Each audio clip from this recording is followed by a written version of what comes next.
충청 앞에 어린이 여러분, 그리고 부모님들, 특별히 어린이 사역에 헌신하시는 각 교회 교사님들, 안녕하십니까? 늘 그래왔듯이 우리나라는 영어 공교육 강화와 사교육 열풍으로 또 영어에 대한 스트레스로 청소년들이 몸살을 앓고 자신이 잘하는 것들이 많으면서도 영어에 대한 열등감 때문에 자신감을 잃고 사는 청소년들이 많은데요. 오늘도 이은선 목사님과 함께 어떻게 하면 영어를 잘 할 수 있는지 말씀을 들어보도록 하겠습니다. 목사님 안녕하세요. 안녕하세요.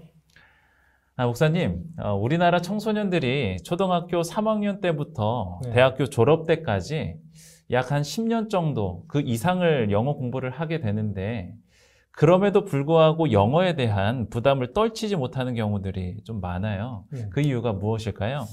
네, 여러 가지 이유가 있겠지만 우선 그 학습의 집중도 그리고 실제 학습 시간이 턱없이 부족하다는 겁니다. 어떤 한 연구에 의하면은 10년 동안 학교 교육을 통해서 학생들에게 공식적으로 제공되는 영어 학습 시간이 730시간 정도에 불과하답니다. 엄청 많이 우리가 공부하는 것 같지만 우리 속된 말로 영혼 없는 공부. 그러네요. 그 다음에 그냥 책상에 앉아있는 시간 같은 거 이런 것만 우리가 생각하면은 별로 뭐 우리가 많이 공부하는 거 아니죠. 네, 또 우리 왜 깜지 쓸 때에 머리하고 손하고 따로 놀잖아요. 네. 엄청 많이 공부하는 것 같지만 실제로 대부분 학생들은 그 필요한 학습량을 턱없이 채우지 못합니다. 그래서 정신을 써서 공부하는 시간이 얼마 안 된다는 말이죠. 네. 우리가 모국어 습득 과정을 생각해 보면은 여기에 대한 힌트를 좀 얻을 수가 있어요. 네. 아이가 막 태어나면 엄마라는 단어를 말하기까지, 그러니까 소리방에 부팅이 되기까지 5,840시간, 이게 하루에 8시간 곱하기 2년 이렇게 하면은 5,840시간이 되거든요. 네. 그래서 이 5가지 언어 영역 가운데 듣기를 우리가 가장 먼저 listening, speaking, reading, writing, 뭐 스트럭처 이렇게 가장 먼저 하는데 갓 태어난 아이를 데려다 놓고 우리가 뭐 가나다라 문자 언어부터 가르치는 건 아니잖아요. 네. 응애 하면은 이 아이가 계속 hearing, 그 다음에 이제 조금 의식적으로 listening 하는데 네. 이 유아가 모국어를 습득하는 과정에서 듣고 말하는 활동에만 해도 무려 9,000시간 정도를 쓴다는 연구 보고가 있습니다. 9,000시간. 네, 그래서 제2 언어로서의 이 언어를 습득을 위한다면은 이 몰입식 교육의 가장 그 모범적인 사례로 꼽히는 이 캐나다의 그 불어 몰입식 교육을 우리가 좀 예로 들어볼 필요가 있는데요. 네. 이 캐나다에서 불어를 가르치기 위해서 초등학교가 8학년까지 무려 3,800시간을 갖다가 몰입식 교육을 시킨대요. 네. 그리고 이제 고등학교를 마칠 때까지는 최소 5,000시간을 공부를 해야지, 이수해야지 몰입교육으로 그것을 인정한다고 합니다. 그러니까 학습량에 대한 이런 얘기를 우리가 하면서 이번에 우리가 이 쉐마 영어성경 암성학교를 얼마나 잘 시작했는지 나름 좀 보람과 또 자부심을 좀 느껴보게 돼요. 네, 그런 것 같습니다. 한국 학생들이 10년에 걸쳐서 영어 교육을 받는다고 하지만 영어를 능숙하게 구사하기에는 절대 이 시간 수가 턱없이 모자란다는 점을 꼭 기억해 주시고요. 네. 물론 상당수의 학생들이 사교육을 통해서 또는 텔레비전을 통해서 혹은 핸드폰을 통해서 여러 가지 대중매체를 활용해 가지고 훨씬 더 많은 시간 영어에 노출되는 그런 경우들도 있지만은 대부분의 경우는 우리가 그 가정 바깥에서는 영어를 쓰지 않잖아요. 그렇죠. 그러니까 그런 현실들을 감안한다 그러면은 공교육 과정을 마친 학생들의 영어 능력에 대한 이 사회 기대치가 이 비현실적으로 턱없이 높다는 사실을 우리가 말하지 않을 수 없습니다. 그렇군요. 제가 생각하기에는 학창 시절에 영어 공부를 참 많이 했다고 생각을 했었거든요. 네. 그런데 목사님께서 모국어를 습득하는 그 과정 속의 그 시간, 그리고 실제로 우리들이 학교에서 영어 공부를 했던 시간을 비교해 보니까 정말 말도 안 되는 시간이고 턱없이 부족한 시간이었음을 제가 생각을 해보게 되었습니다.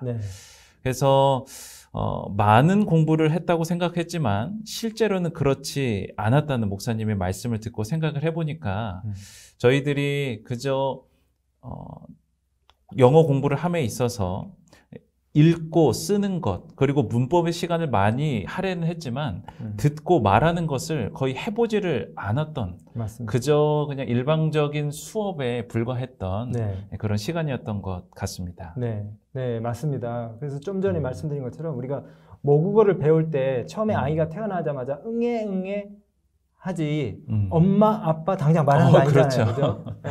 갓난아기가 예. 엄마 아빠라는 최소한의 그 단어의 음을 흉내내기까지는 아까도 말씀드린 것처럼 하루에 8시간 2년 네. 5,840시간입니다. 365일. 네. 하루에 8시간씩 2년 동안 수많은 소리를 스쳐들은 후에 겨우 아이는 몇 개의 단어를 말할 수 있게 되는데요. 이것을 어떤 학자가 소리방이 부팅되었다 이렇게 얘기를 했어요. 그리고 이제 바이올린 그 교본의 정석인 네네. 스즈키 바이올린 교본을 저술한 그 스즈키 교수님이 바이올린을 아이에게 가르치려면은 먼저 바이올린 소리를 1000시간 이상 들려줘야 된다. 이렇게 얘기했어요. 그리고 또 이 미국의 사회학자 그 아서 로버슨이라고 하는 분이 아주 재미있는 연구를 해가지고 결과를 발표했는데요. 이 미국인이 24시간 중에 7시간 평균 수면 시간을 제외하고는 고등학생의 53%가 네. 즉 9시간을 듣는 데 사용한답니다. 그러니까 얼마나 많이 듣는지 그러네요. 우리가 생각이 그러네요. 되겠죠. 네. 네. 그리고 대학생들은 11시간을 듣는 데 사용을 한다 그래요. 네. 그래서 잘 듣고 또 많이 듣는 것이 학습의 성패를 좌우한다는 사실, 힌트를 우리가 보게 되는 것이고요. 네. 외국어로 특별히 영어를 배울 때는 더 그렇습니다. 이제 우리가 CD나 또 MP3 음원들 5,840시간 정도 주의를 기울여서 한번 좀 네. 들어봐야 되겠다는 결심을 우리가 좀 했으면 좋겠어요. 네. 그러고 보니까 우리 지금 진행하고 있는 이 쉐마 영어 성경 암송 학교가 네. 이러한 면에 있어서 이것에 참여하는 모든 분들에게 큰 도움이 될 것 같습니다. 네. 제가 목사님의 말씀을 듣다 보니까 소리방이 부팅되었다라는 이 말 자체가 굉장히 인상적이에요. 네. 우리는 그동안 쓰고 그냥 그 말하는 것은 좀 부족했죠. 쓰는 것에만 집중을 했던 것 같고 듣는 것에 있어서는 좀 부족했던 것 같습니다. 네. 그래서 우리는 지금 그 원리에 잘 맞게 하고 있는 것 네네. 같습니다. 맞습니다. 그래서 그 촘스키라고 하는 그 박사님이 아기가 말을 배워가는 과정을 연구를 했어요. 네. 그 태어난 지 2, 3개월 된 아이는 바바바바 다다다다 마마마마마 이런 소리를 옹알이를 이제 하잖아요. 네. 네네. 그리고 이제 생후 1년 된 아기들이 하나의 그 단어로 된 의사 표현들을 이제 하기 시작합니다. 네. 그리고 이제 18개월 정도 되면은 아이가 2, 3 단어를 갖다가 묶어서 쓰게 되는데 네. 이때부터 이제 정확한 어떤 비교적 정확한 언어 구조를 이제 아이들이 갖게 돼요. 네. 그리고 이제 2, 3살 무렵에는 3 단어를 사용하게 되는데 그 세계 대부분의 언어가 이런 그 발전 단계를 똑같이 거칩니다.